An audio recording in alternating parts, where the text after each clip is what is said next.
সুখী ভাবনা কাহারে বলে, সুখী যাতনা কাহারে বলে। তোমরা যে বলো দিবস রজনী ভালোবাসা ভালোবাসা, সুখী ভালোবাসা কারে কয়, সে কি কেবলই যাতনাময়? কবিগুরুর শব্দে ভালোবাসার এক অদ্ভুত বর্ণনা আমরা পেয়েছিলাম। এই ভালোবাসা বড় জটিল এক বস্তু মশাই। সেই অতীতে লালন থেকে শুরু করে তারপর কবিগুরু থেকে আমরা প্রত্যেকে সর্বদা খুঁজে চলি সেই ভালোবাসাকে। ভালোবাসার অনুসন্ধান মা বাবা থেকে শুরু করে নিজের পার্টনার এবং তারপরে নিজের রিলেটিভ এবং সন্তান সবার মধ্যে হয়ে থাকে। তবে ভালোবাসার যে এক শাশ্বত রূপ, সেই রূপটা আসলে কি, সেটা আজও হয়তো, আজ কেন হয়তো ভবিষ্যতেও আমরা কখনো ঠাহর করতে পারবো না। আজকে থ্রিল চার্জার আপনাদের জন্য নিয়ে এসেছে একটি ভালোবাসার আখ্যান। লেখক আদিত্য বর্মন চোপড়ার কলমে ভালোবাসা কারে কয়। গল্পটি শুনুন এবং আপনার মূল্যবান কমেন্ট করতে ভুলবেন না। শুরু হচ্ছে আদিত্য বর্মন চোপড়ার কলমে ভালোবাসা কারে কয়।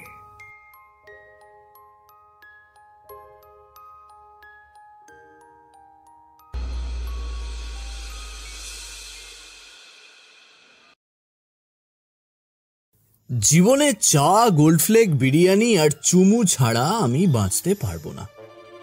তার জন্য আমায় 2 বালতি প্রেম আর 5 বালতি ডেট করতে হলেও করব। জজের ঘরে চুরি আর পুলিশের ঘরে ডাকাতি হলেও করব। টিচারের নোটস ঝেড়ে দেওয়া থেকে প্রিন্সিপালের নেড়ে দেওয়া অবধি হার মানব না। আমি লড়বো, আমি পড়বো, আমি জিতবো। এই শেষ দিকটা কিন্তু এই কেকেআর মতন শোনালো। আমি করবো লড়বো বলিনি। যাই হোক, ওরকম শোনালো। দেখেছিস তো, আগের জিনিসগুলো একদমই মন দিয়ে শুনলি না। প্রেম নিয়ে যেটা বললাম সেটা মোটামুটি কতটা ইটারনাল সেটা ভেবে দেখেছিস? তুই ওটাকে প্রেম বলিস, আমি ওটাকে বলি অবসেশন। ক্লাস 6-এ প্রথমবার মেল আর ফিমেলের পার্থক্য বোঝার পর একবার অফলাইনে ব্যাপারটা বুঝতে চাওয়ার যে অবসেশন কাজ করে, কিংবা ধরে নি সারা জীবন সিঙ্গেল থাকার পর শেষ বয়সে এসে একটা মেয়ে শরীর হলেই চলবে, এই ব্যাপারটায় যে অবসেশন কাজ করে, ঠিক সেরকমটাই তোর হয়েছে। ওটা একটা অবসেশন। তাই তাহলে ভালোবাসাটা কি শুনি? দেখ, আমি 5টা প্রেম এখন অব্দি করেছি। সবাই মেয়ে, সবাই স্লিভলেস পরে। 3 জন তো আবার ক্লিভেজ শোয়িং এ এক্সপার্ট। 2 জনের চোখ অসাধারণ। 3 জনের নাক নিয়ে কোনো কথা হবে না। 2 জন চূড়ান্ত হট। আর একটু হলে মেগান ফক্স হয়ে যেতে পারতো। কিন্তু এদের সবার সঙ্গে সব রকমের সম্পর্ক করে এটাই বুঝতে পেরেছি, এদের মধ্যে কারোর সঙ্গে আমার ভালোবাসার সম্পর্ক তৈরি হয়নি। তুই যদি নিজেই না জানিস তাহলে আমাকে কি করে আর জ্ঞান দিবি?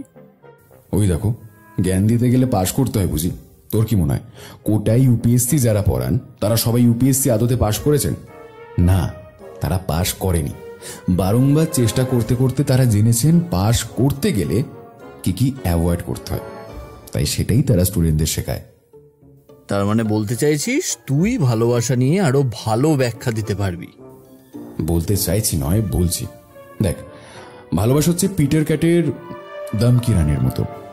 ভালোবাসা হচ্ছে হুইস্কির বোতলের মতো। ভালোবাসা হচ্ছে কলকাতার রাস্তার মতো। মানে তুই জানিস ব্যাপারটা ডুববে, কিন্তু তুই তবুও তার মধ্যে নেমে পড়িস। তুই জানিস অনেকদিন ওই প্রিয় ডিশটা খেতে পাবি না, কিন্তু তবুও তুই ওটাকে ভালোবাসিস সপ্তাহের যে কোনো দিন। তুই জানিস আবার 2 সপ্তাহ বাদে উইকেন্ডে সবাই মাল নিয়ে বসবি, তাই এই মোমেন্টটা এনজয় করে নিস যতটা পারিস। ভালোবাসা হচ্ছে আসলে আমাদের ইলেকশনের মতো। জানিস, যাকেই ভোট দিস না কেন, সরকারে আসবে একটা ধান্দাবাজ লোক, তবুও তুই ভোটার কার্ডটা নিয়ে বাড়ির বাইরে বেরোস। থুস, মোটেও না। ওটাকে কোনোভাবে ভালোবাসা বলে না। ওটা হলো কর্তব্যজনিত ভালোবাসা। বুকের ভেতর যেটা ধুকপুক করে সেটাই মাথায় সংকেত পাঠায়। কর্তব্য আর ভালোবাসা এক হলো? আমার ঠাকুমা 1 নম্বরে শয়তান মহিলা। ছেলেবেলা থেকে না তো আমায় কোনোদিন কোলে নিয়েছে, না আমার বাবাকে জেঠুদের মতো ভালোবেসেছে। তাকে আমি প্রত্যেক সপ্তাহে টাকা পাঠাই। তাকে কিন্তু আমি ভালোবাসি না, শুধুমাত্র কর্তব্য করি। তুই কি এটাকেও ভালোবাসা বলবি? হ্যাঁ বলবো। তুই আসলে নিজেকে ভালোবাসিস, তাই কর্তব্য করতে বাধ্য হোস। তুই জানিস, টাকা না পাঠালে তুই দ্বিতীয় দিন আয়নার দিকে তাকিয়ে ঠিক করে চুল আঁচড়াতে পারবি না। ওই যে বুকের ওটার সঙ্গে মাথার ওটার সংযোগস্থলে একটা দারোয়ান দাঁড়িয়ে আছে, তার নাম বিবেক। ওই মালটা তোকে ঠিক জিপে খুলিয়ে টাকা সেন্ড করে দিতে বাধ্য করে। আমাদের মতো নিম্ন মধ্যবিত্ত পরিবারের ছেলেদের কাছে ইমেজ জিনিসটা বড্ড আত্মসম্মানের। জেপে হোক বা পিএনজি, ইমেজটা অন্তত নিজের কাছে জেপিজি হওয়া উচিত। চুপ করে গেল বিমল। তার হাতে একটা বিমলের প্যাকেট। ওটা সবুজ রঙের জানলাটা দিয়ে রাস্তায় ছুঁড়ে ফেলে দিল। একটা টিভিএস পেরিয়ে বিমলের পাতাটা পড়ল জল জমা কলকাতার বুকে। ধীমান বলল, কিরে, ফেলে দিলি নিজেকে? তুই ঠিকই বলেছিস, আমিও বোধহয় আসলে কিছুই ভালোবাসিনি। আরে বেসেছিস, তুই দিয়াকে ভালোবেসেছিস। তাই তো ওর বিয়েটা হয়ে যাওয়ার দিন আমরা তোর ভালোবাসকে সেলিব্রেট করলাম বিয়ার দিয়ে। তুই জানিস ওকে বাধ্য হয়ে ছেড়ে যেতে হয়েছে, তোকেও বাধ্য হয়ে ছেড়ে দিতে হয়েছে। তুই ওকে ছেড়ে দিতে পেরেছিস কারণ তুই ওকে ভালোবাসতিস। তাহলে ভালোবাসা হলে কি ছেড়ে দিতে হয় ভাই? না, আঁকড়ে ধরতে অবশ্য। কিন্তু যদি দেখিস যাকে আঁকড়ে ধরতে চাইছিস তার তোর কারণে ব্যথা লাগছে, তাহলে বেকার বেকার কষ্ট দিয়ে লাভ নেই। ছেলেরা ব্যথা হজম করতে পারে, তুইও পারিস। নিজের উপর বিশ্বাস রাখ, সব হবে। ধীমানের কথাগুলো শুনে নিজের সদ্য কেনা সিগারেটের প্যাকেটটাও ফেলে দিল বিমল। ওর যেন আর এগুলো কিছুই ভালো লাগছে না। একটা শুকনো বিশ্বাস ছিল এতদিন নিজের প্রতি, আজ যেন সেটাও খামখেয়ালি ভাবনাগুলোর মতো ডালপালা মেলে উড়ে গেল। ভালোবাসা ব্যাপারটা হয়তো আপেক্ষিক, কিন্তু তবুও আজ অবধি কাউকে কিংবা কিছুকেই কি ভালোবাসতে পারেনি সে? তর্ক করবে কি আরেকবার করে? একবার গলাটা একটু খাঁকড়ে নিল সে। নিজের কনফিডেন্সের সঙ্গে একটা সেলফি তুলে নিল মনে মনে। ক্যাপশনে লিখল, আই অ্যাম আয়রন ম্যান। আর তারপর বলল, তুই বলছিস চেলসিকে, ইস্ট বেঙ্গলকে, ব্রাজিলকে, কেকেআরকে, কাউকেই আমি ভালোবাসি না? হ্যাঁ বাসিস তো। আবার চুপ করে গেল বিমল। ধীমানের সঙ্গে একটা বেশ সুন্দর কোয়েশ্চেনিয়ার শুরু করতে গিয়েও করতে পারল না। বড্ড ঝামেলা এই ভালোবাসা।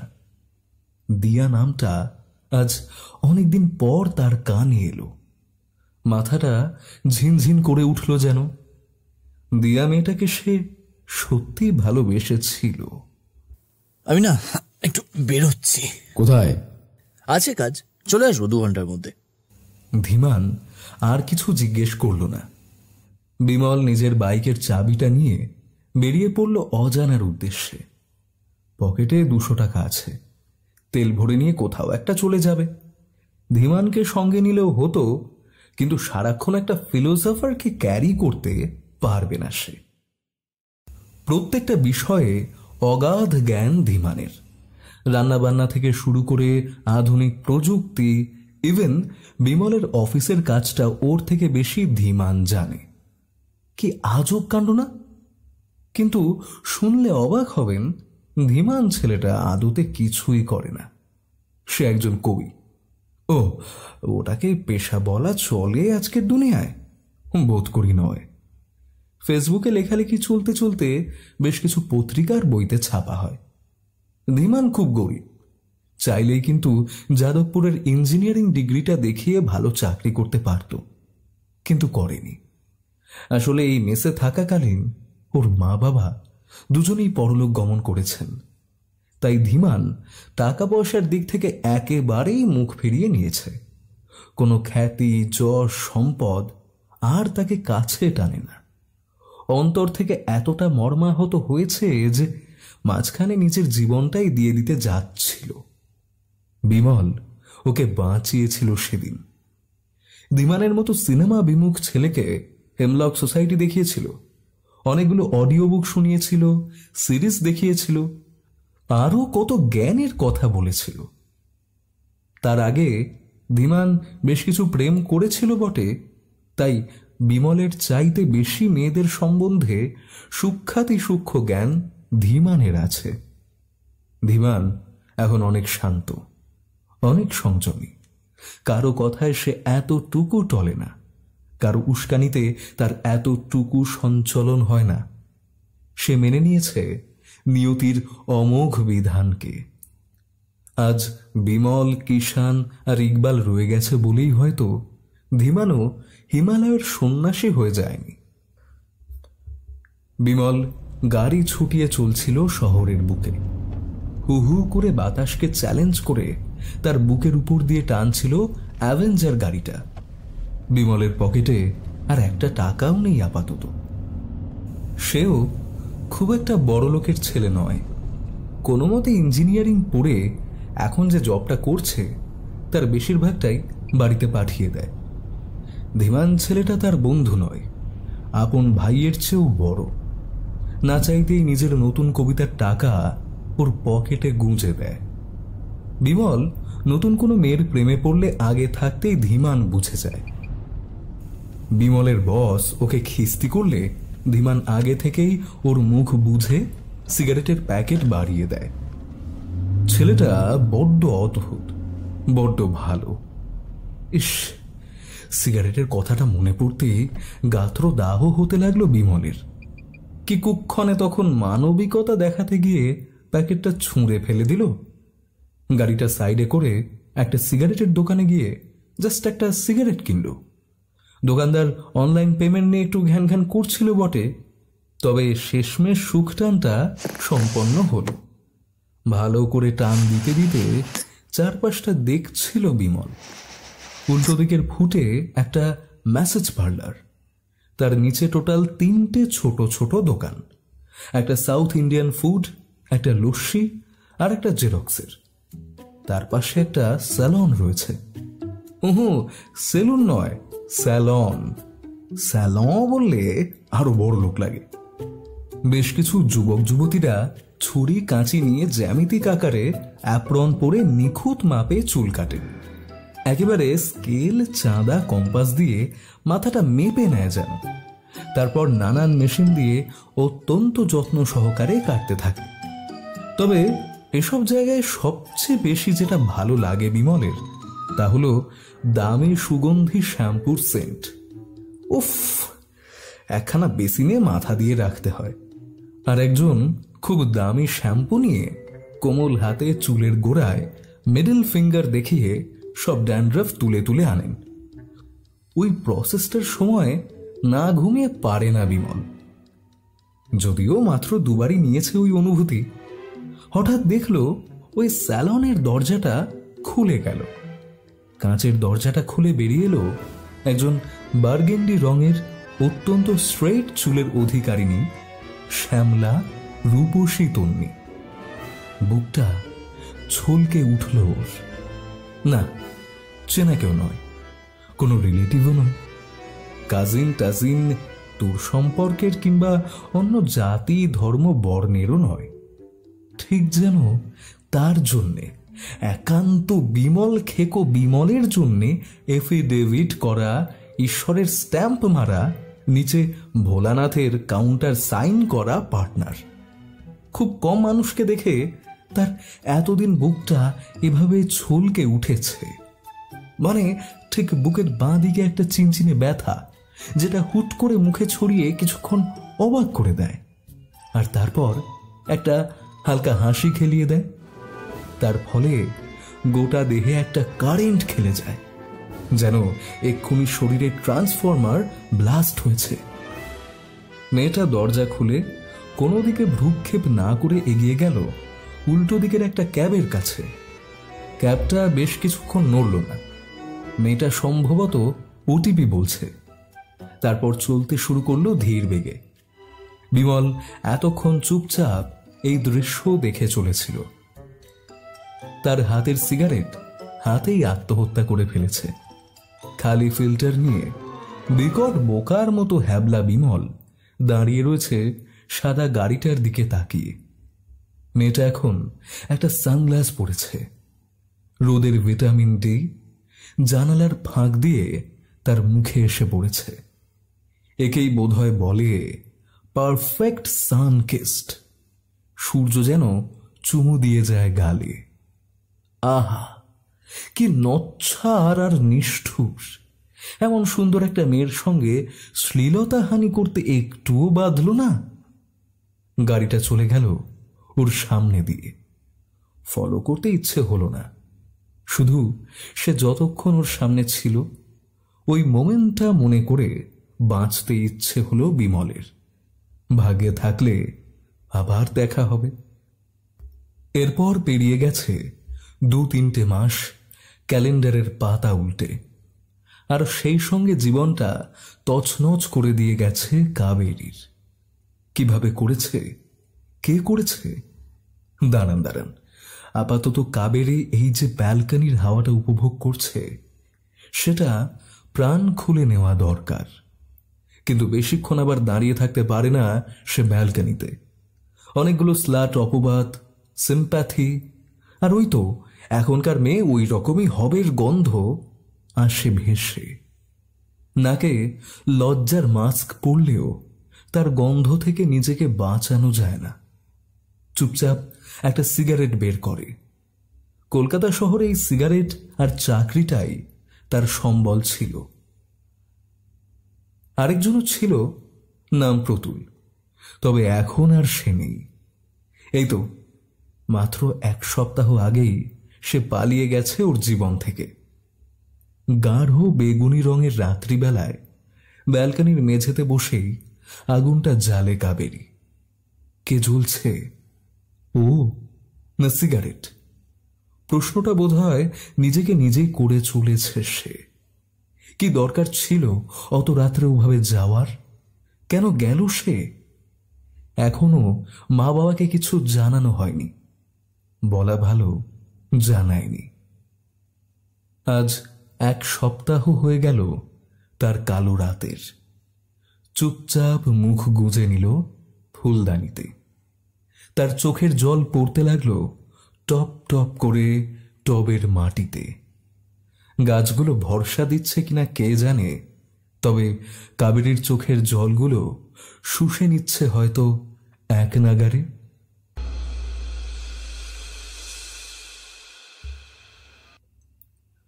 আজকাল শহরে গাড়ির কোনো অভাব নেই। সকলেই যে যার মতো হর্ন মেরে মাতিয়ে রেখেছে শহরখানা। বাইক নিয়ে এমন একটা বিশ্রী জ্যামে ফেঁসেছে বিমল যে কোনোভাবেই কোনো কুল কিনারা করা যাচ্ছে না। বাঁ দিক ডান দিক দিয়ে বাজেভাবে কিছু টোটো চলে গেল। আর একটু হলেই নয় তার 12টা বাজাতো, না হয় নিজের। ধুর শালা, সবাই নেশা ভান করে গাড়ি চালায় নাকি আজকাল? বড্ড প্যাথেটিক। সত্যি প্যাথেটিক। সকাল সকাল অফিসে এমনিতেই মনের বিরুদ্ধে যাওয়া হয়, তার উপর আবার এরকম মৃত্যুর মতো জ্যামও সহ্য করে যাওয়াটা তো আরেক বিপত্তি। এই তো ছেড়েছে। বুকে অনেকটা শ্বাস ভরে এগিয়ে চলল বিমল। ওর মনটা ভালো নেই খুব একটা, এমনিতেই কখনো থাকে না। উইকেন্ডে যাও কিছু ডেট করছিল, এখন মনে হচ্ছে সেগুলোও বড্ড ফ্যাকাশে, বড্ড নকল। এইটা জীবন না, হতে পারে না। একটা বাস্তবসম্মত প্রেম যদি জীবনে না আসে তাহলে আর কি লাভ? সে তো আলফা মেলদের মতো দিনে 2 বেলা জিম গিয়ে ঘামও ঝরায় না, বরং অলস বাঙালির মতো শুয়ে থাকে অফ টাইমে, না হয় মদ খায়। মেয়েগুলো আজকাল একটা ফোন দিয়ে খুঁজে নিয়েছে বেশ। এখনো অবধি এতগুলো ডেট করলো, সবেতেই ওকেই বিল দিতে হয়েছে, আর মেয়েগুলো খেয়ে চলে গেছে। দ্বিতীয়বারের জন্যে আর ওকে কন্ট্যাক্টও করেনি। লাস্ট ডেটের তানিশাকে ভাবছিল বলবে 50-50 করার কথা, কিন্তু তানিশা এমন গ্ল্যামারাস গালে ডিম্পল বের করে সিম্পল হাসি দিল যে তাতেই পকেট থেকে কার্ড বেরিয়ে গেল। দোষ, আসলে সব দোষ বিমলের। অফিসটাও আজ ঠিক জমল না। অন্যদিন তাও গেম রুমে কিছু একটা হয়েই যায়, রাহুল, রোহন আর সুশান্তর সঙ্গে আজকে একেবারেই ফালতু গেল সেটা। ড্রিঙ্কও করতে পারে না, পাছে police drink and drive case দিয়ে দেয়। ভাল লাগে না একেবারে। মাথায় হেলমেট গুঁজে আবার একই রাস্তা দিয়ে দুঃখ বিলাসী বিমল ফিরছিল। উড়ালপুল, highway, red light, green light আর লক্ষাধিক হর্নের প্রাবল্যে শহুরে মানুষগুলোর শারীরিক এবং মানসিক অবসাদ বাড়ছে। কাজও করে যেতে হয় কম্পিউটারের দিকে চোখ রেখে। যত রকমভাবে মানুষকে মেরে ফেলা যায় তার সব ব্যবস্থাই আছে আর কি। হঠাৎ একটা গলি রাস্তা ধরতেই চোখ আটকে গেল বিমলের। নিটোল গরনের পিঙ্ক কুর্তি আর সাদা ওড়না। অন্ধকারে ঠিক বোঝা না গেলেও চুলটা কালো কুচকুচে তো নয়। ডান হাতে একটা কিছু ধরে আছে। আর আর না, বিষয়টা ভালো না। সামনেই একটা বড় পুকুর। ক্রমশ তার পাড়ে এগিয়ে যাচ্ছে মেয়েটা। অনেকটা দূর থেকেই লক্ষ্য করে এগিয়ে আসছিল বিমল। রাস্তা দিয়ে বেশ কিছু গাড়ি চলে যাচ্ছে তাকে না লক্ষ্য করেই। রাস্তাটা শুনশান, নির্জন। মেয়েটা আরো এগিয়ে যাচ্ছে পুকুরের দিকে। বিমল ভাবল, না, এখনই কিছু একটা করতে হবে। বাইকটা সিঙ্গেল স্ট্যান্ড করেই দৌড়ে গেল মেয়েটার কাছে। এই শুনছেন? Hello, excuse me. মেয়েটা যেন ওর কথা কানেই তুলছে না। বিমল দেখল উল্টে হাঁটার গতিবেগ বাড়িয়ে দিল মেয়েটা। এই যে ম্যাডাম, আপনি কি করতে যাচ্ছেন? হ্যালো, এই যে। মেয়েটা হালকা দৌড় দেবে বলে মনে হচ্ছে। ঠিক তার আগেই নিঃশব্দে পাকা শিকারীর মতো দৌড়ে তাকে ধরে ফেলল বিমল। মেয়েটা খুব চেষ্টা করলো নিজেকে ছাড়ানোর। বিমল ভদ্রভাবেই তার দুহাত চেপে ধরেছে। না, ছাড়বো না। আপনি কি সুইসাইড করতে যাচ্ছিলেন নাকি? ওমা, হাতে ওটা কি? ফাক ফাক ফাক ব্লেড দিয়ে শিরা কেটেছেন নাকি? গাঁড় মেরেছে। কিছুক্ষণের জন্য কিংকর্তব্য বিমূঢ় বিমল এতটাই ঘাবড়ে গেল যে নিজের বাইকের কথাটাও মনে রইল না। মেয়েটা যেন এলিয়ে পড়েছে তার গায়ে। কি করবে? উবার ডাকবে? হ্যাঁ, তাই করা ভালো। সঙ্গে সঙ্গে ফোন খুলে উবার বুক করলো। ড্রাইভার 2 মিনিট দূরে দেখাচ্ছে। সেই 2 মিনিট প্রায় 2 ঘন্টার মতো কাটল তার। সারাদিনের ক্লান্তি গায়ে ঘামের বন্যা ছোটাচ্ছে। এই গলিতে না আছে দোকান, না আছে লোকজন। অল্প যা 2-1টা গাড়ি যাচ্ছিল এখন একেবারেই ফাঁকা। কোনো মতে মেয়েটাকে নিয়ে নিজের বাইকের উপর বসালো সে। ভীষণ ঘাম হচ্ছে নিজেরও। বিমলের বিস্কুট কালারের ফর্মাল শার্টের নিচটা এখন রক্তে রঞ্জিত। নিজের রুমালটা দিয়ে শক্ত করে বেঁধে রেখেছে মেয়েটার হাত। কাকে ডাকবে এই বিপদের সময়? ধীমানকে ফোন করবে? আচ্ছা, হাসপাতালে যদি ওকে খুনি ভাবে? পুলিশ কেসের ভয়টাও লাগছে। ভীষণ ঘামতে লাগলো বিমল। আশেপাশে এখন লোক এলে বরঞ্চ ভয় করবে তার। এমন সময় দেখতে পেল গলির মুখে একটা সাদা গাড়ি প্রবেশ করছে। ফোনটা খুলে স্বস্তি পেল। গাড়িটা ওর কাছে আসতেই মেয়েটিকে আগে ঢুকিয়ে নিজে ঢুকে পড়ল। এসি চলছে, কিন্তু বিমল এখনো চিন্তায়। ফোন খুলে দেখে নিজের মেসটা সেফ থাকায় সেটাই ডেস্টিনেশন দিয়ে ফেলেছে। শিট! একসাথে একদিনে এতগুলো ভুল কাজ কি করে করতে পারল বিমল? ভীষণ রাগ ধরল নিজের উপর। রাস্তায় চোখ রেখে বলল, দাদা, এই রাস্তায় কোনো হসপিটাল আছে? তা তো ঠিক বলতে পারবো না দাদা, আপকো দেখনা পড়েগা যদি কোনো পান তো। মানুষ হওয়া সত্ত্বেও দ্বিনেত্র দৃষ্টির বদলে একনেত্র দৃষ্টির ব্যবহার করতে শুরু করল বিমল। গরুর মতো 2টো চোখ দুদিকে রাখল আর খেয়াল রাখল কোনো হাসপাতাল মিস যাচ্ছে কিনা। তার ডান দিকে তখনও অজ্ঞান হয়ে পড়ে আছে মেয়েটি। শ্যামলা বর্ণ, বুড়ির চুলের মতো নরম হাত, টাইটান রাগার ঘড়ি, আর মুখটা দেখে মনে পড়ে যায় কয়েক মাস আগের একটা বিশ্রী সকালের কথা। চুলটা হাতে নিয়ে দেখে বার্গেন্ডি রং, ঠিক সেদিন দেখা স্যালনের মেয়েটা। বিমল আবার মুখের দিকে তাকালো। একটা মায়াবী শীত মাস্ক যেন পরে শুয়ে আছে সে। একরা সারল্য আর নিষ্পাপ যৌবন খেলাধুলো করছে সেখানে। সরু ঠোঁট, টিকালো নাক, বন্ধ পর্দার আড়ালে যেন দেবী প্রতিমার মতো চোখ দুটো রয়েছে ঘুমিয়ে। কুর্তির বুকটা একদম ঠিকঠাক, কোন রকম আধুনিক কাটে প্রদর্শনী নেই। মেয়েটা ডিসেন্ট, ভদ্র, একেবারেই অলংকারহীন। साहब, यहाँ पे एक अस्पताल हासे तो एक तो शीशा से आग बाहर करने को बोला था आपको। বিমল এতক্ষণ যেন অন্য ইউনিভার্সে পাড়ি দিয়েছিল ডক্টর স্ট্রেঞ্জের সাহায্যে। হঠাৎ করে যেন ছিটকে পড়ল উবারের ভিতর। ও হ্যাঁ, সরি দাদা, থ্যাঙ্কস আ লট, এই নিন বলে পকেট থেকে 500 টাকার নোট বের করে দিয়ে দিল। তারপর হাসপাতালের বাইরে চেঁচিয়ে বলল, নার্স, সিস্টার, পেশেন্টের ব্লিডিং হচ্ছে, প্লিজ আসুন। দৌড়াদৌড়ি করে এগিয়ে এলো বেশ কয়েকজন, নিয়ে গেল মেয়েটিকে স্ট্রেচারে করে। বিমল দেখল গাড়ির সিটের উপর খানিকটা রক্ত পড়েছে। ড্রাইভারের চোখের আড়ালে নিজের খুব প্রিয় বিস্কুট কালারের ফর্মাল শার্টটা দিয়ে মুছে দিল রক্তটা। ধীমান দেরি করেনি। বিমলের ফোন পাওয়া মাত্রই ছুটে এসেছে এই প্রাইভেট নার্সিং হোমে। ইমার্জেন্সি ওয়ার্ডের বাইরে অনেকগুলো স্টিলের চেয়ারের একটায় চুপচাপ বসে ছিল বিমল। তার বাইক এখনো ওখানেই স্ট্যান্ড করা আছে।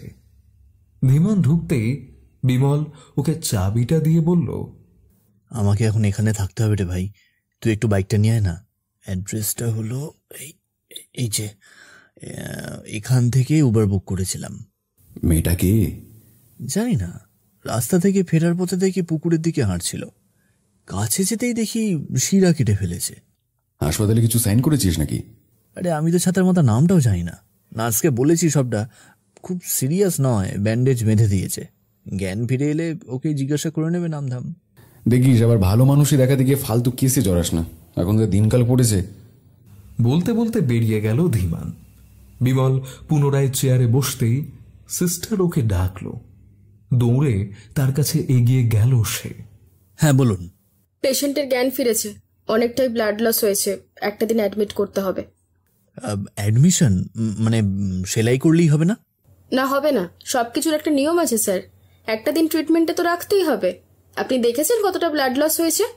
আপনি তো ওনাকে বললেন চেনেন না। যদি নিয়ে যেতে হয় তাহলে আপনাকে বন্ডে সাইন করিয়ে নিয়ে যেতে হবে। ওরে বাবারে, না সেই সব আমি পারবো না। যদি কোনো ক্ষতি হয়ে যায়?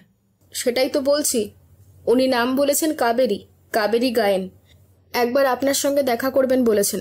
যান, গিয়ে কথা বলে আসুন। বিমল বড্ড অপ্রস্তুতে পড়ে গেল। গতি বাড়িয়ে হাঁটতে লাগলো রুমের দিকে। ঘরে ঢুকতে ডান দিকে দুটো বেড পেরিয়ে শুয়ে আছে কাবেরী। মেয়েটার ডান হাতে চ্যানেল করা, সেখান থেকে অনবরত রক্ত আর স্যালাইন প্রবেশ করছে শরীরে। কাবেরী হালকা করে তাকিয়ে আছে তার দিকে।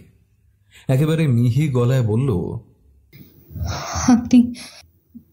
আপনি কে? আমি একজন সাধারণ মানুষ।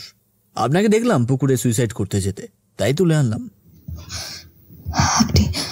আপনি আমায় কেন তুলে আনলেন? হ্যাঁ, কেন তুলে আনলেন? পুলিশ কেস হলে বাড়িতে জানাজানি হয়ে যাবে তো। না সেসব বলা আছে, আপনি একটু চিন্তা করবেন না। আপনি তো সেরে উঠেছেন অনেকটাই। যেভাবে আপনাকে রাস্তায় পেয়েছিলাম। আপনার নাম কি স্যার? হে বাবা, আমি স্যার নই, আমি অল্প বয়সী একজন কর্পোরেট মজদুর। নাম বিমল রায়। কলকাতায় একটা মেসে থাকি। আমিও কর্পোরেট মজদুর, জানেন, ফ্ল্যাটে রেন্ট নিয়ে থাকি। বাহ, খুব মজার ব্যাপার তো। তা কোন কোম্পানির আই কার্ড ঝোলান?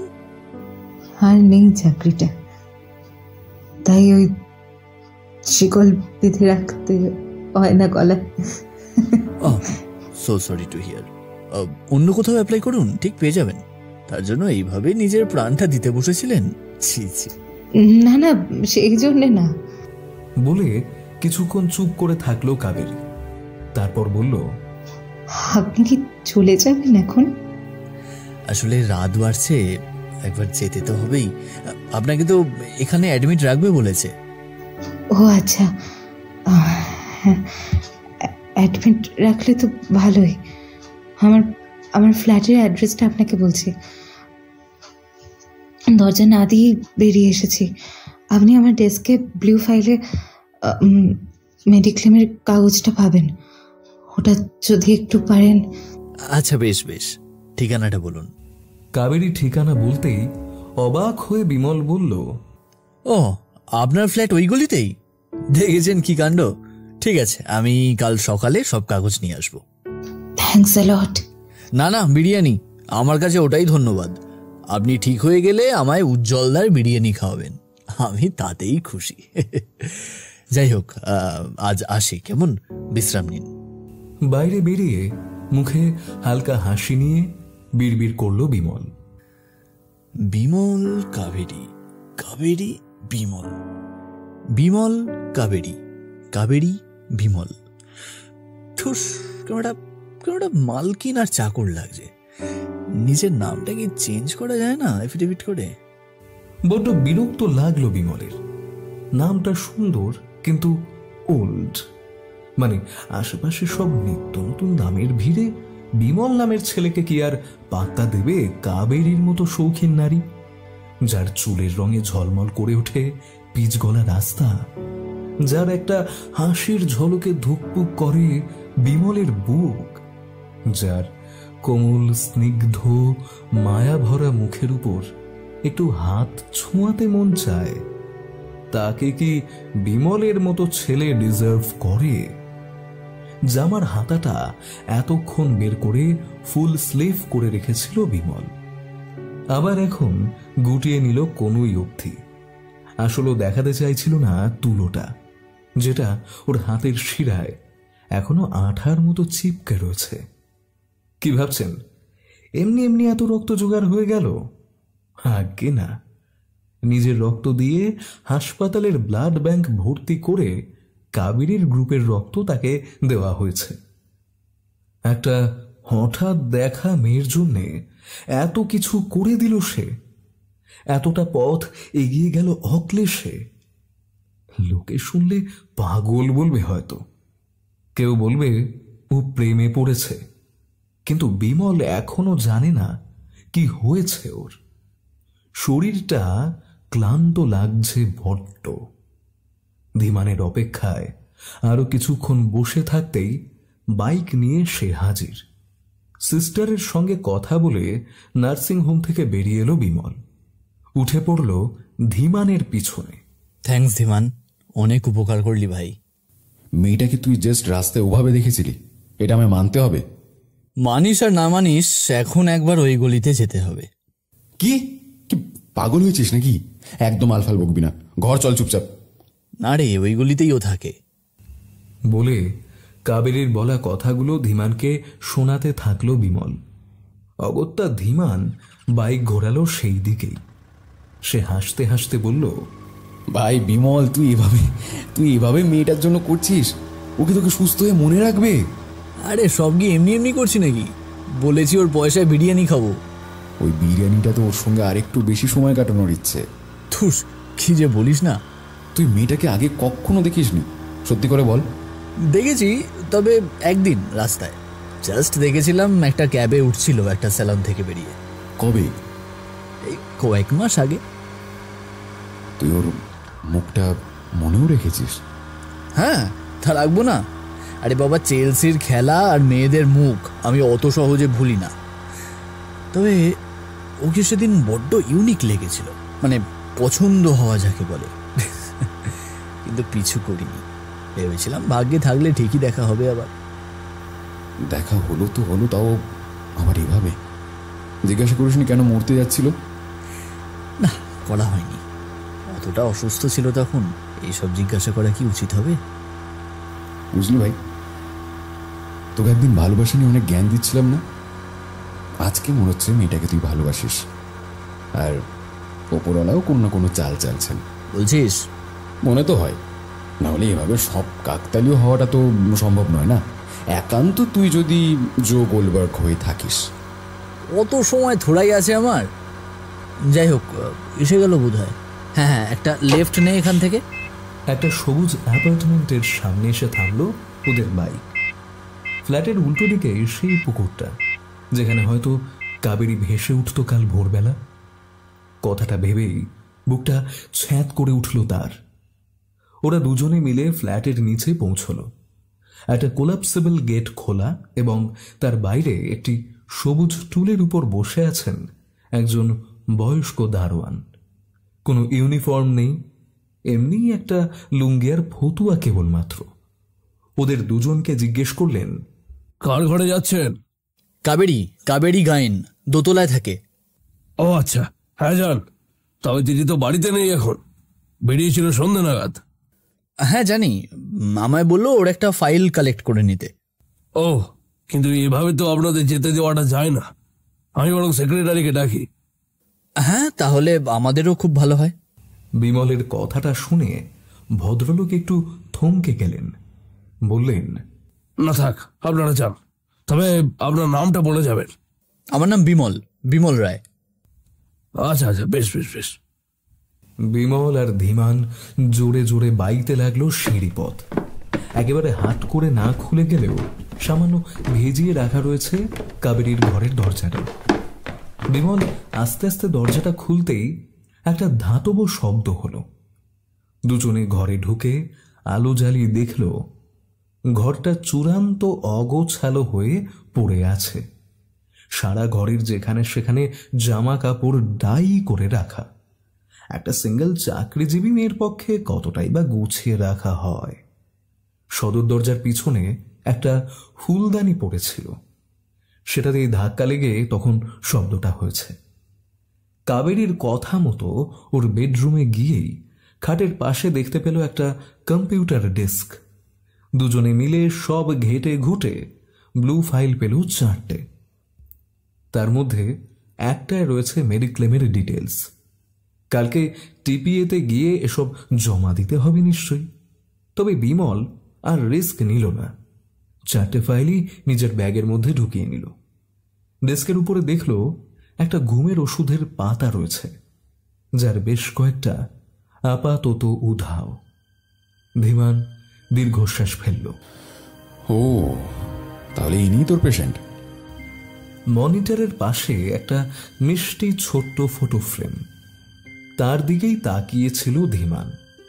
সেখানে খুব সুন্দর একটা পোজে নিজের বাবা মায়ের মাঝখানে দাঁড়িয়ে আছে কাবেরী। ছবিটা বোধহয় ইকো পার্কে তোলা। ফটোটা হাতে তুলে নিল বিমল। একটা ম্লান হাসি হাসল। ধীমানকে বলল, কাল তো অফিস আছে, যদি তুই একবার মেডিক্লেমটা নিয়ে যাস তাহলে খুব সুবিধা হয়। ধীমান গলাটা নিচু করে বলল, ভাই আমি একটু ব্যস্ত আছি রে। কালকে ওই সুমিত্রা পাবলিকেশনের কাছে অ্যাপয়েন্টমেন্ট পেয়েছি, একবার যেতেই হবে ওখানে। ওহ ঠিক হ্যাঁ, কোই বাত নেই,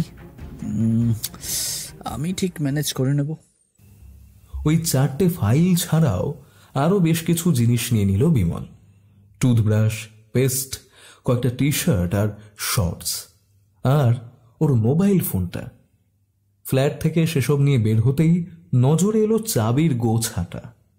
বাইরে থেকে লক করে অ্যাপার্টমেন্ট থেকে বেরিয়ে পড়ল ওরা দুজন। দারোয়ানের দিকে একটা মুচকি হেসে আবার গাড়ি করে রওনা দিল নিজেদের মেসের দিকে।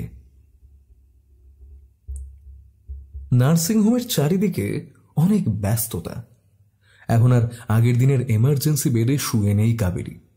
তাকে এখন দোতলায় একটা জেনারেল রুমে শিফট করা হয়েছে, যেখানে আরো 3 জনের সঙ্গে তাকে থাকতে হচ্ছে। অফিসে গিয়ে শরীরটা খারাপ লাগছে বলে নির্দিষ্ট সময়ের অনেকটা আগেই বেরিয়ে এসেছে বিমল। অফিস যাওয়ার আগে অবশ্য ওর জামা কাপড়, ফাইল আর বাকি সব জিনিসগুলো ওই নার্সের হাত দিয়ে পাঠিয়ে দিয়েছে। অফিসে মন টিকছিল না, বারংবার কাবেরীর কথাই মনে পড়ছিল তার। তাই আর বেশি না ভেবে বেরিয়েই পড়েছে ম্যানেজারকে মিথ্যে বলে। এখন ভিজিটিং আওয়ার নয়, তবুও ওই নার্সকেই অনেক রিকোয়েস্ট করতে তিনি রাজি হলেন দেখা করতে দিতে। আসলে এর কাছে কিছুই গোপন করেনি বিমল। ধীর পায়ে ঢুকে দেখল পাশের বেডে তখন এক মা তার বাচ্চাকে খাওয়াচ্ছেন। লজ্জা পেয়ে বেরিয়ে এলো আবার। কিছুক্ষণ বাদে আবার ঢুকলো ঘরে। পেশেন্টের উর্দি পরে বেডে শুয়েছিল কাবেরী। এখন অনেকটা ঠিকঠাক। বিমলের উপস্থিতি বুঝতে পেরেছে সে। কি ব্যাপার, এখন তো ভিজিটিং আওয়ার্স নয়। তাতে কি হয়েছে, সিস্টারকে বললাম মেডিক্লেমের ব্যাপারটা বুঝতে হবে, তাই ঢুকতে দিয়ে দিল। ও বিমল বাবু, আপনাকে গতকালের জন্য অসংখ্য ধন্যবাদ। আমি জানিও না আপনার এই ঋণ আমি কিভাবে শোধ করবো, আদৌ শোধ করতে পারবো কিনা। এই বাবা, না না, আপনার থেকে ধন্যবাদ শুনবো বলে আমি কিছুই করিনি। আপনার হেল্প লাগতো, আমি শুধু তাই করেছি, ব্যাস। তবে আপনার উপর রাগও ধরেছে খানিক। আপনি যদি আমায় কালকে না বাঁচাতেন তাহলে আজকের দিনটা আমায় দেখতে হতো না। কেন, মানে কি এমন হয়েছে যে আপনি এতটা জীবন বিমুখ হয়ে পড়েছেন?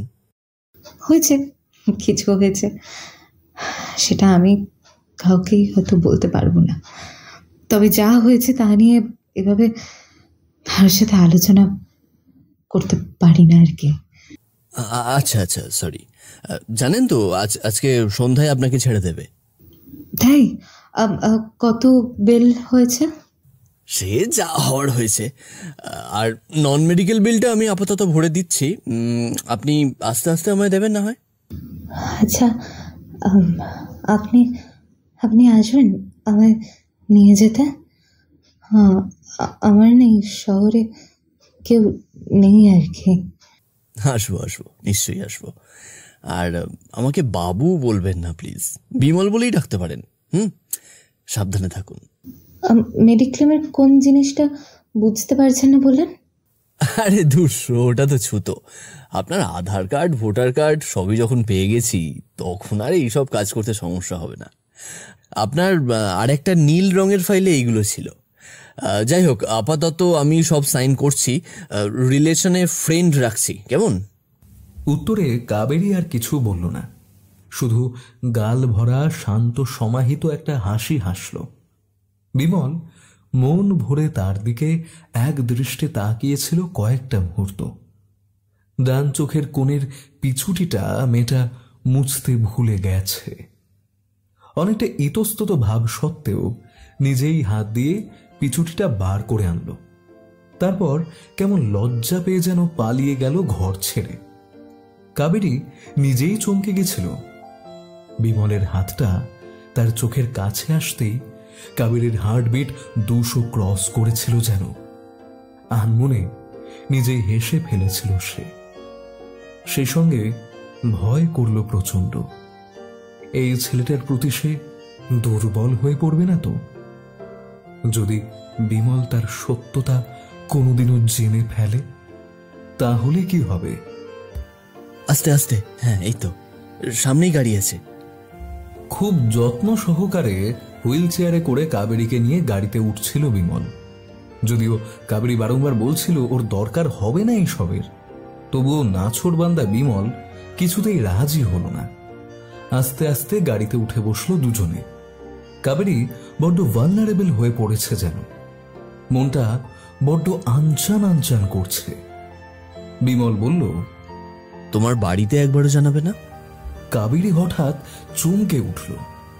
কি বলে সম্বোধন করল বিমল? তুমি? বিমল একটু লজ্জিত স্বরে বলল, এই সরি, আমি তুমি করে বলে ফেললাম। কোনো প্রবলেম থাকলে আবার আপনি বলবো। না না, আমিও তুমি করেই বলছি তোমায়। আমার জন্য তুমি এতটা কেন করছো বলো তো? এই প্রশ্নের উত্তর নিজেই জানে না বিমল। গাড়ির ভেতরে অনেকক্ষণ একটা গাঢ় নিস্তব্ধতা বিরাজ করল। দুটো মানুষ নিজের মনে মনে অনেক কথা বলে চললেও মুখ ফুটে আদতে কিছুই বলল না। বিমল লজ্জা পেয়ে গেছে বড্ড। সে অন্য কথা পারল। কাবেরী ভাবল, যার ভয় এতক্ষণও পাচ্ছিল সেটাই হয়েছে হয়তো। ছেলেটা ওকে নিয়ে কিছু ভাবতে শুরু করেছে, কিন্তু তার আগেই কি ওকে সবটা জানানো উচিত? বুকের ভেতরে অনেক দ্বন্দ্ব রেখেই ফ্ল্যাটের সামনে পৌঁছে গেল ওরা। ড্রাইভারকে পে করে আগে নেমে এলো বিমল। তারপর আস্তে আস্তে কাবেরীর হাত ধরে নামালো গাড়ি থেকে। ওদের দেখে দৌড়ে এলেন প্রৌঢ় দারোয়ান। কিছু হয়েছে নাকি তোমার কাবেরী দিদি? না না, ঠিক আছে এখন। এই দাদাবাবু কালকে এসেছিল রাতে, তোমার শরীর ঠিকঠাক আছে তো? হ্যাঁ গো, ঠিকঠাক আছি। গোপাল কাকা, তুমি তুমি আর চিন্তা করো না। এই তো, হ্যাঁ, দাদাবাবু তো আছে, আমি ঠিক আছি। গোপাল কাকা সরে গেলেন। বিমল কয়েক মুহূর্ত যেন স্তম্ভিত হয়ে দাঁড়িয়ে রইল। সেই শ্যামলা বারগেন্ডি চুলের অধিকারী মেয়েটা তাকে ভরসা করে এই কথাটা বলল নাকি? কিছুক্ষণ জড় পদার্থের মতো তার মুখের দিকে তাকিয়ে রইল সে। তারপর সম্বিত ফিরতেই তাকে ধরল আবার। ওর হাতটা নিজের কাঁধের উপর নিয়ে ধীরে ধীরে সিঁড়ি বেয়ে চলল উপরে। তোমাদের ফ্ল্যাটে লিফট নেই কেন? নেই তো নেই, কি আর বলবো। সব ফ্ল্যাটেই তো থাকা উচিত, কেন থাকবে না? নিশ্চয়ই কোনো ব্যাপার আছে পারমিশনের। হ্যাঁ, সেই সব লাগে নাকি? যাই হোক, আমি অর্ডার করিয়ে কিছু নিয়ে আসি, খিদে তো পেয়েছে নাকি? করবে? দাঁড়াও দাঁড়াও, আগে ঘরে যাই, তারপর আমি আমার ফোন থেকে করছি। না না, আমি করি। দেখো, আমি উত্তম সুচিত্রার মতো তোমার সঙ্গে ঝগড়া করতে পারবো না ওই তুমি করো বলে। আমি করছি, এটা ফাইনাল, ওকে? এমনিতেই তুমি আমার জন্য যা যা করেছো তার জন্য আমি আজীবন তোমার কাছে ঋণী হয়ে থাকবো Bimal. So let me handle this, alright? দেখেছো দেখেছো কেমন আমায় ইমোশনাল করে দিলে? কি পছন্দ করো বলো, চাইনিজ না মোগলাই? ওহো, কালকেই তো বিরিয়ানি বলে লাফালাফি করলে, আর্সেলান থেকে বলে দিলেই তো হলো। দাঁড়াও, করে দিই। ঘরে ঢুকে খাটের উপর ধপ করে বসে আগে ভাগে বিরিয়ানি অর্ডার করে দিল কাবেরী। বিমল তার জিনিসপত্র গুছিয়ে রাখছিল। কাবেরী অন্যমনস্ক হয়ে গিয়েছিল খানিকটা।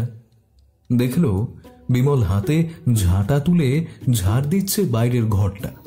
ওকে ওকে ওকে বাবা, ওটা কি করছো? রাখো রাখো বলছি। আরে আমার নোংরা ঘর ভাল লাগে না। মেসে থাকি বটে, তবে নোংরা থাকি না একদম। একটু পরিষ্কার না করলে আমি ঠিক বিরিয়ানিটা খেতে পারবো না। কাবেরী আর কিছু বলতে পারল না। ডেলিভারি অ্যাপে দেখাচ্ছে খাবার আসতে এখনো 45 মিনিট লাগবে। বাথরুমে ঢুকে গেল ফ্রেশ হতে। অপরদিকে বিমল তখন 2 ঘর ঝেড়ে বিছানা পরিপাটি করতে শুরু করেছে। তার দেহে ক্লান্তি থাকলেও একটা চূড়ান্ত এনার্জি কাজ করছে এখন। মনে হচ্ছে এই মেয়েটার জন্য সে চাঁদও এনে দিতে পারে ফ্ল্যাটের ভেতর। দারোয়ান গোপাল কাকা একটা ছাতা বগলে করে নাচবে আর গাইবে জুবিডুবি জুবিডুবি পাপ্পারা। কাবেরী ওর কাজ দেখে ইমপ্রেস হয়ে বলবে, ওয়াও বিমল, বলো জুবান কেসরি। ধুস, ওর ডে ড্রিমের মধ্যে এভাবে অজয় দেবগান ঢুকে যাওয়াটা মোটেও ভালো ব্যাপার নয়। তবে বিমল আর অজয়ের মধ্যে একটা মিল আছে, দুজনেই নাচার নামে অষ্টরম্ভা। বেশ কিছুক্ষণ শাওয়ার চালিয়ে ফ্রেশ হয়ে চাঙ্গা হয়ে বেরোলো কাবেরী। এর মধ্যে 2 বার বাইরে থেকে ডাক দিয়েছিল বিমল ও ঠিক আছে কিনা তা জানার জন্য। যেহেতু কাবেরী একাই থাকে, তাই নিজের চিরাচরিত অভ্যেসবশত দেহে টাওয়াল জড়িয়ে ভেজা গায়ে বেরিয়ে এসেছিল। চিটকিনি খুলে বিমলের মুখটা দেখেই অমনি পুনরায় ভেতরে ঢুকে গেল। বিমল এতক্ষণ ফোন ঘাটছিল। ছিটকিনির আওয়াজটা পেতেই জাস্ট সবে মাত্র ওদিকে চোখ তুলেছিল, আর তখনই এই কেলেঙ্কারি হয়ে গেল। ভীষণ লজ্জায় পড়ে গেছে কাবেরী। ভেতরে রাখা শর্টস আর গেঞ্জিটা পরে নিয়ে মাথা নিচু করে বাথরুম থেকে বেরোলো। বিমল তখনও বিস্মিত হয়ে বসে আছে। রসগোল্লার মতো চোখগুলো কাবেরীকে দেখেই নিচে নেমে গেল। ইস, কি খারাপ একটা ব্যাপার হলো। লোকে কি ভাববে? না, লোক তো নেই কেউই।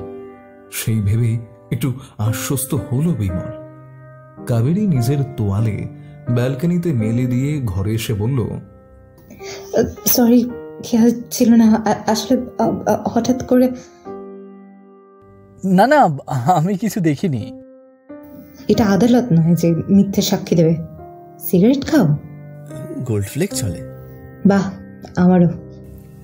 এভাবে কোনো মেয়ে যে তাকে সিগারেট অফার করবে ব্যাপারটা সে ভাবেনি ঠিক আগে কখনো।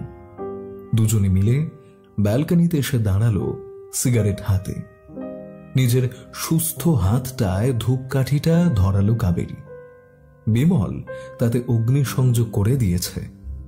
কাবেরী বলল, আচ্ছা, আমার ব্লাডের জোগাড় কি তুমি করেছিলে? না না, হাসপাতালে ছিল, ওরাই তোমায়। দেখো, নার্স কিন্তু আমায় সব অলরেডি বলে দিয়েছে। সো তুমি এত কেন করলে এরকম অচেনা অজানা একটা মেয়ের জন্য, সেটা যদি একটু খুলে বলো তাহলে বেটার হয়। আমি তো একটা খারাপ মানুষও হতে পারি, তাই না? হ্যাঁ, তুমি তো টেরোরিস্টও হতে পারো, সিউডো ফেমিনিস্টও হতে পারো, বিপ্লবী হতে পারো, গাঁজাখোর হতে পারো, বা নার্সিসিস্ট, অপটিমিস্ট, ছলনাময়ী ডাইনি, কিংবা ছদ্মবেশী রাজকন্যাও হতে পারো। হতে পারো তো তুমি অনেক কিছুই। কিন্তু আমার হেল্প করার কারণটা তুমি নিজেই বলে দিয়েছো কথায় কথায়। সেটা জানো কি? তুমি মানুষ, ব্যাস এটুকুই। কাবেরী মুগ্ধ হয়ে গেল ওর কথা শুনে। বিমলের ভারী গলায় এই মনোলগ শুনে ওর ইচ্ছে করল এক্ষুনি বিমলের ঠোঁট থেকে সিগারেট নামিয়ে কালচে বেগুনি ঠোঁটটা চুষে নিতে। ল্যাম্পপোস্টের হলুদ আলোটা তেরচা ভাবে পড়ছিল বিমলের গালে। ওর ট্রিম করা দাড়িটা গালের যেখানে মিলেছে সেখানে একটা মিষ্টি লাইন হয়ে রয়েছে। কাবেরী নিজেকে সামলে নিল। মনে পড়ে গেল ওর বিষণ্ণতার কথা। এই ব্যালকনি জানে ওর চোখের জল, চাপা কান্না আর কষ্টগুলোর দাম। তুমি চাকরি কেন ছাড়লে? ছেড়ে দিতে বাধ্য হলাম। আর কি, অফিস পলিটিক্স। পলিটিক্স তো সব জায়গাতেই আছে। হয় সময় থাকতে থাকতে তুমিও পলিটিক্সে ঢুকে যাও, না হয় পলিটিক্সকে দেখো তোমায় খতম করে দিতে। নির্দল আসলে একটা ইউটোপিয়া। এই, তুমি কিন্তু বেশ ভালো কথা বলো। গার্লফ্রেন্ড আছে? ছিল, এখন আর নেই। আমারও বয়ফ্রেন্ড ছিল, তবে সেই হপ্তাখানেক হলো বাই বাই বলে দিয়েছে। Officially breakup? কি ব্রেকআপের আবার এই অফিসিয়াল আনঅফিসিয়াল এইসব হয় নাকি? হয়তো ম্যাডাম, কতজনকে দেখেছি শুধু স্ট্যাটাস দেবে বলে মিথ্যে ব্রেকআপ করে আবার দুজনে ঘুরছে একসাথেই। এই, আমায় দেখে কি তোমার মিথ্যক বলে মনে হয়? প্রশ্নটা খুব স্বাভাবিক মেজাজেই করল কাবেরী। বিমল যেন ভয় পেয়ে গেল। গলায় উত্তরটা কেমন পুরনো যুগের রেডিওর মতো ঝিরঝির করতে লাগলো। একটা জোর হাসি হেসে কাবেরী বলল, দাঁড়াও দাঁড়াও, আর একটা সিগারেট ধরাই। দুজনে আধ ঘন্টা জুড়ে একটা সিগারেটের বাক্স শেষ করে দিল অনায়াসে। ধোঁয়ায় ধোঁয়ায় একে অপরকে জানল, চিনল।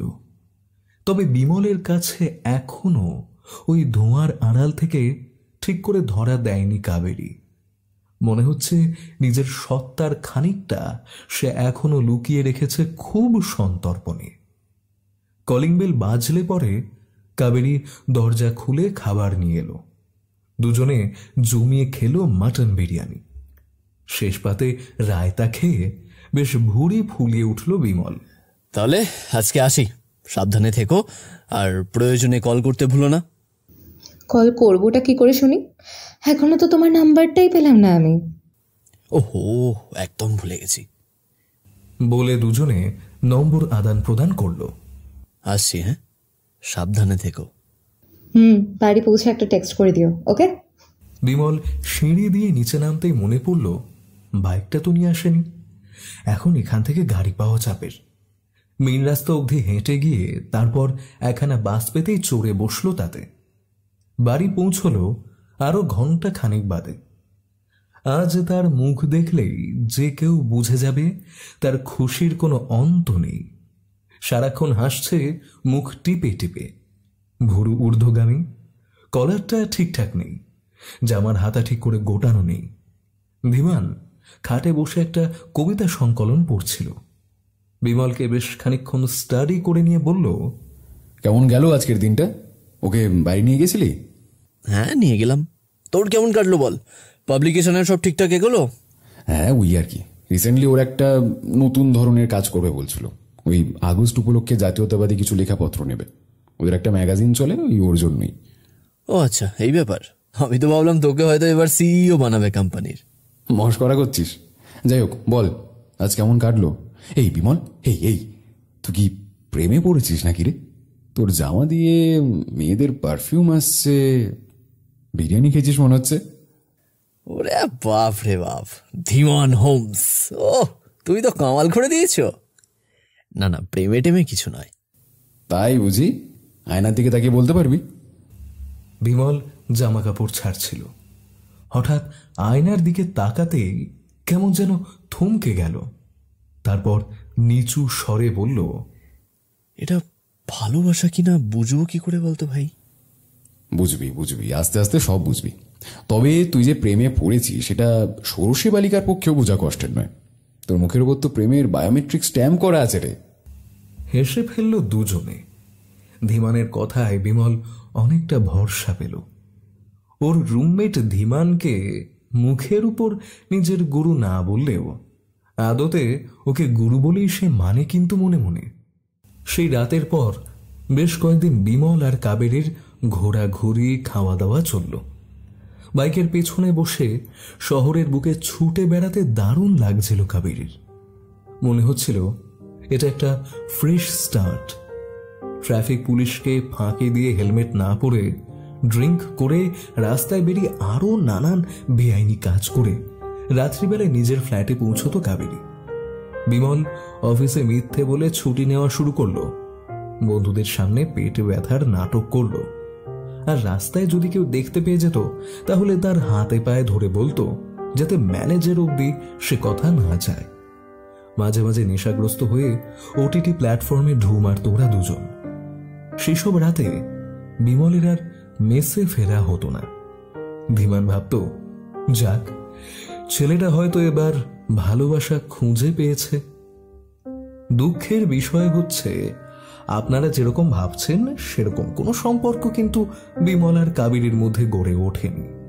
ওরা নেটফ্লিক্স আর চিলের নামে অন্য কিছু করেনি। বিমলের ইচ্ছে হতো খুব, ভেবেছিল এটা হয়তো কাবেরীর কোনো ইশারা, কিন্তু না, কাবেরী সেভাবে মেলে ধরত না ওর কাছে। মাঝে মাঝে কাঁধে মাথা দিয়ে ঘুমিয়ে পড়ত। বিমলও নিজেকে সংযত রাখত। বিমলের বড্ড ইচ্ছে হতো একটা রাত হয়ে উঠুক উজ্জ্বল, পাতলা ব্ল্যাঙ্কেটের তলায় সে পাগল করে দিক কাবেরীকে। কাবেরীর ঢেউ খেলানো যৌবনে নিজের উষ্ণ ইচ্ছেগুলোকে ভাসিয়ে দিক সমুদ্রের মতো করে। কিন্তু না, সেসব কখনোই হলো না। 1 মাস চলল ব্রহ্মচর্যওয়ালা বন্ধুত্বের। এখনো গার্হস্থ পর্বে তা পৌঁছয়নি। সেদিন সকালে খুব নরম রোদ এসে পড়েছিল বিমলের মেসে। আল সে সকালটায় পাশবালিশ জড়িয়ে খুব মন দিয়ে ঘুমোচ্ছিল কাবেরীর ঠোঁটের স্বপ্ন দেখতে দেখতে। হঠাৎ চেন খোলা, বন্ধ করা এবং আরো নানান ধাতব শব্দ ওর ঘুমে একটা ভাঙন ধরালো। কোনো মতে চোখটা খুলে দেখল পাশের খাটে ধীমান ব্যাগ গোছাচ্ছে। কি রে ধীমান, কোথায় যাচ্ছিস ভাই? অন্য মেসে। ধীমানের শান্ত গলায় দেওয়া এই উত্তরটা মুহূর্তে বিমলের ঘুমকে টুইন টাওয়ারের মতো গড়িয়ে দিল। সে এক ঝটকায় উঠে বসে বলল, মানে তুই আর থাকবি না এখানে? না। কিন্তু কেন? আর কবে নিলি এই ডিসিশন? 1 সপ্তাহ আগে। তো আমায় জানাসনি কেন ভাই? আর এমন হলোটা কি যে এই মেস ছেড়ে দিতে হবে? ধীমান কিছুক্ষণ উত্তর দিল না। তারপর বেশ গম্ভীর গলায় বলল, গত 1 সপ্তাহে কটা দিন এখানে কাটিয়েছিস তুই বিমল? তুই আমার উপর রাগ করেছিস। এই দেখো, বোকা বোকা কাজ করিস না তো ভাই। এই দেখ, আমি তোর গার্লফ্রেন্ড নই যে তোর উপর রাগ করে চলে যাব। একটা কাজ পেয়েছি, জীবনটা নতুন করে শুরু করব, তাই ভাবছি পুরনো সবাইকে কাট অফ করে একটা নতুন জীবন বাঁচবো। এই কথাটা কিন্তু একেবারে প্রেমিকার রাগের মতোই শোনালো। আরে চল, দুটো চিল্ড বিয়ার খাবো, সব ঠিক হয়ে যাবে। এই আমি তোর সাথে ভোরবেলা মজা করছি না ভাই, ঠিক আছে? সাজিদদার সঙ্গে কথা হয়ে গেছে, আমি আজকেই বেরোচ্ছি। তুই ভালো থাকিস, hope we will never meet again. বলে নিজের ট্রলি খানা খাট থেকে নামিয়ে কাঁধে ব্যাগ ঝুলিয়ে বেরিয়ে গেল ধীমান। বিমল এই মুহূর্তের জন্য প্রস্তুত ছিল না। ধীমান, ওর গত কয়েক বছরের সবচেয়ে বিশ্বস্ত মানুষটা, আজ হঠাৎ এক উল্টোপাল্টা দিনে বেরিয়ে গেল। যাওয়ার সময় যে ইংরেজি কথাটা বলে গেল সেটার মানে কি? জিজ্ঞাসা করতে যাবে ভেবে ছুট লাগালো নিচতলায়, কিন্তু ততক্ষণে একটা উবার বেরিয়ে গেছে। গলির মোড়ে গাড়িটা উধাও হওয়ার সঙ্গে সঙ্গে বুকে তীব্র বেদনা হলো বিমলের। জানোয়ার শালা, শুয়োরের বাচ্চা, মরুক গে বলে গটগট করে ঘরের দিকে হাঁটা দিল সে। মেসের মালিক সাজিদদা চুপচাপ সেটা দেখলেন, কিছু বললেন না। ইদানিং কাবেরী অনেকটা হাসি খুশি থাকলেও বিমল যেন ভীষণ গম্ভীর থাকে, ঠিকঠাক করে হাসে না, মুখ গোমড়া করে বসে থাকে, সারাক্ষণ মন অন্যমনস্ক করে থাকে। সেদিন ওরা দুজনে দক্ষিণ কলকাতার একটি ক্যাফেতে বসে খাবার খাচ্ছিল। কাবেরী নিজেই অ্যাপ্রোচ করলো। কি ব্যাপার বলো তো, বেশ কদিন তোমায় একটু অন্যরকম লাগছে। Any problem? না, কিছু না। দেখো, তুমি আমার খারাপ সময় আমার পাশে এসে দাঁড়িয়েছিলে। এখন আমায় যদি তোমাকে এইটুকুও সাহায্য করতে না দাও, তাহলে তো আমি আজীবন ঋণের ভারী মরে যাব, তাই না? Please explain me. দূর, আবার শুরু করলে। আচ্ছা বলছি, আমার এক বন্ধু, মেসে আমরা একসাথেই থাকতাম, সে হঠাৎ একদিন সকালে বেরিয়ে গেছে। বেরিয়ে গেছে মানে? কোথায় গেছে? জানি না, কাউকে বলে যায়নি কোথায় গেছে। পুরনো সিমটাও বন্ধ। এখন এই শহরে কোথায় যে চলে গেছে কেউ জানে না। তাহলে নিরুদ্দেশ করে লিফলেট ছাপাও। পাগল নাকি? একটা প্রাপ্তবয়স্ক ছেলে নিজের ইচ্ছায় মেস ছেড়ে চলে গেছে অন্য মেসে, তাকে নিরুদ্দেশ বলা যায় নাকি?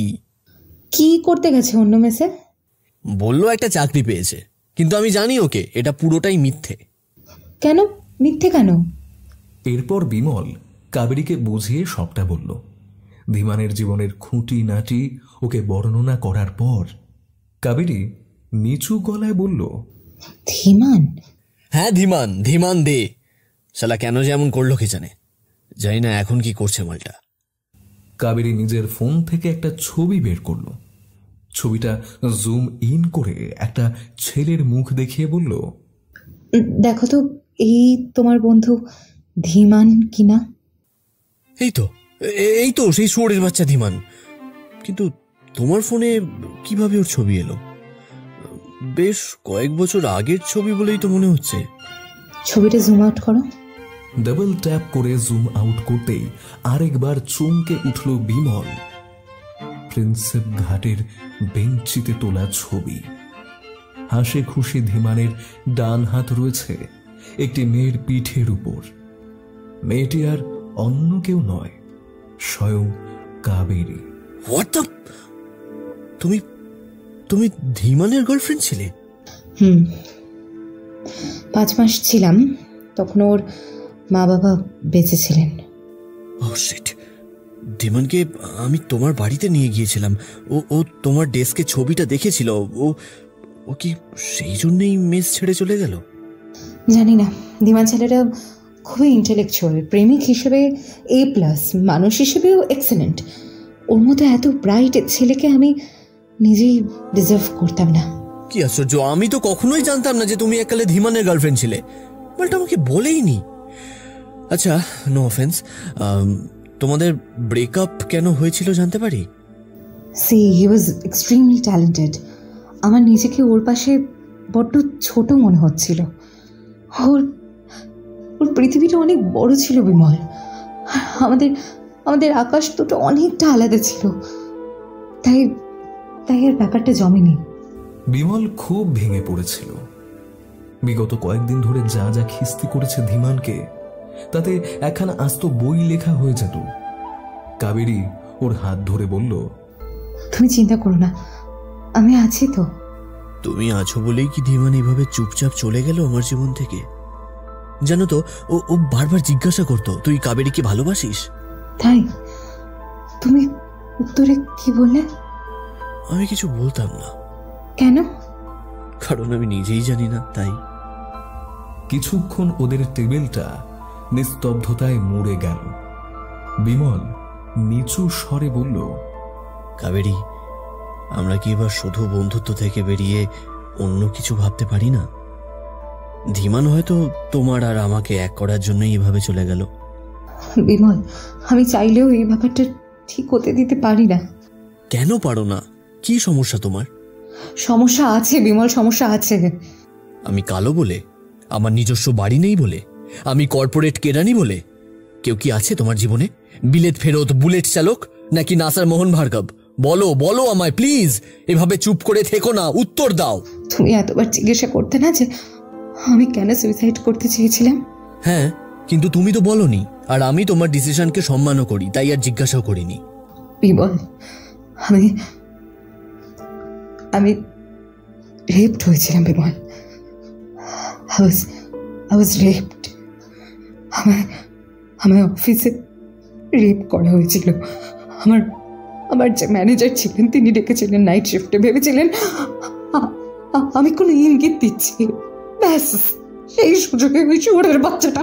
প্লিজ থেমে যাও, আর বলো না। কেন? হ্যাঁ কেন? সত্যি কষ্ট হচ্ছে না? খুব কষ্ট হচ্ছে, হবেই তো, তাই না? কষ্ট তো হবেই, কষ্ট হওয়া উচিত। তাহলে একবার ভেবে দেখো, পরদিন সকালে যখন ঘুম থেকে সম্পূর্ণ নেকেড অবস্থায় আমাকে ডেকে তুলেছিল আমাদের জেনারেটর, তখন ঠিক আমার কেমন লেগেছিল? তোমার শুনতে খারাপ লাগছে বিমল, আর আমার ওটা সহ্য করতে তখন কেমন লেগেছিল বিমল, ওটা একবার ভেবে দেখো প্লিজ, একবার ভেবে দেখো। কাবেরী কেঁদে ফেলেছে। বিমল যেন মুহূর্তেই কল্পনা করে নিল সবটা। তার বুকটা ফেটে চৌচির হয়ে যাচ্ছে। বিমল বলল, তুমি পুলিশে গেলে না কেন কাবেরী? কি হতো? হ্যাঁ কি হতো? ওদের অ্যারেস্ট করতো? তোমার মনে হয় আমাদের এই শহরে এমনটা হয়? হ্যাঁ, আমাদের এই সমাজে এমনটা হয়? গত বছর তো তোমরা কত গলা ফাটালে, কত রাত জাগলে, একটা শহরের বাচ্চার কেউ কিছু ছিঁড়তে পেরেছে? হ্যাঁ, পারেনি। ওই ম্যানেজারের কাছে আমার ভিডিও আছে। আমি ড্রাঙ্ক ছিলাম বিমল, আমার হুঁশ ছিল না। They would say it is my fault because I was freaking drunk. আমি বাধ্য হয়ে কোম্পানিটাই ছেড়ে দিলাম। বাবা মায়ের কাছে মুখ দেখাতে পারতাম না ভিডিও ভাইরাল হলে, আর একবার কোথাও কেউ পোস্ট করলে হাজারটা ছেলে মেয়ে নির্বিশেষে আমার ভিডিও টেলিগ্রামে চ্যাটে ঘুরতো। এই খবরটা তো তোমরা সবচেয়ে বেশি ফুর্তি পাও, তাই না? হ্যাঁ, you guys love to see torture, you guys love abuse, তাই না বিমল? মুহূর্তের জন্য মনে হলো বিমলকেই যেন উদ্দেশ্য করে কথাগুলো বলল কাবেরী। তারপর মনে হলো না, ও তো এখন কোনো ইন্ডিভিজুয়াল মানুষ নয়, সমগ্র পুরুষ জাতিকে ও রিপ্রেজেন্ট করছে হয়তো। কাবেরী ওর হাত ধরে বলল, সরি বিমল,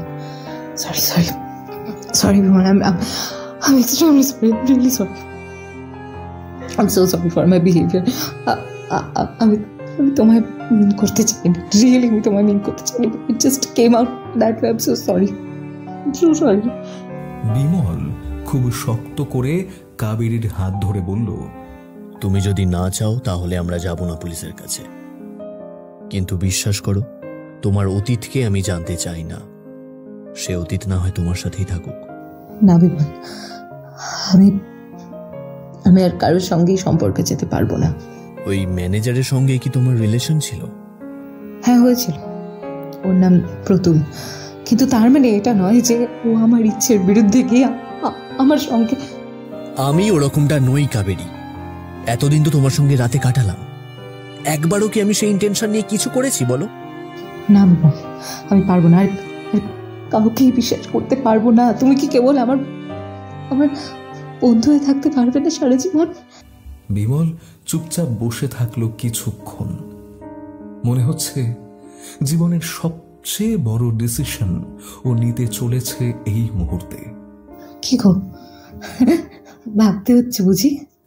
পারবো, তোমার বন্ধু হয়েই থাকবো। বন্ধুরা একে অপরকে তুমি বলাটা বাজে দেখায়, আমি কি তুই বলে বলতে পারি? বেশ, আমিও তাহলে তোকে তুই করেই বলবো। বিমলের মনে পড়ে গেল ধীমানের কথাটা। ভালোবাসলে নাকি অনেক কিছু ত্যাগ করতে হয়। মাঝে মাঝে মানুষটাকে, জীবনের সবচেয়ে পছন্দের মানুষটির সঙ্গে সে কখনো শুধুমাত্র বন্ধুর বাইরে যেতে পারবে না ভেবে বড্ড খারাপ লাগছে। কিন্তু ওই যে আজ এই সন্ধ্যায় এই ফুল টুলে সুসজ্জিত ক্যাফের ভেতর একটি র্যান্ডম টেবিলে বসে বিমল বুঝতে পারল সে সত্যি সত্যি কাবেরীকে ভালোবাসে। আর ধীমানও তাকে বন্ধু হিসেবে ঠিক কতটা ভালোবাসে। বিড়বিড় করে বিমল ধীমানের উদ্দেশ্যে বলল, শুয়োরের বাচ্চা সালা।